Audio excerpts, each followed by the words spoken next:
Hi, this is Matt with AppliancePartsPros.com. Today we'll be showing you how to repair your appliance. Remember, anytime you work on an appliance, make sure it's unplugged or the circuit breakers are off so there's no chance of electrocution. In this video, we're going to show you how to change out the KitchenAid dishwasher lower spray arm.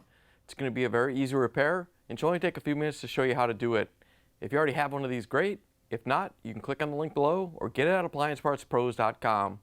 When you open up the package, you're going to get the new lower spray arm. The lower spray arm spins around and helps clean the dishes. The main reason to be changing it out is if it's clogged or damaged and your dishes aren't getting clean. In order to change the part, we have to open up the dishwasher door. Once you have the door open, we can pull the lower rack out. Once we have the dish rack out of the way, we have access to the spray arm. It's locked onto the diverter with this little nut right here. So we're just going to grab it and turn it counterclockwise and lift it off and pull it out of the dishwasher.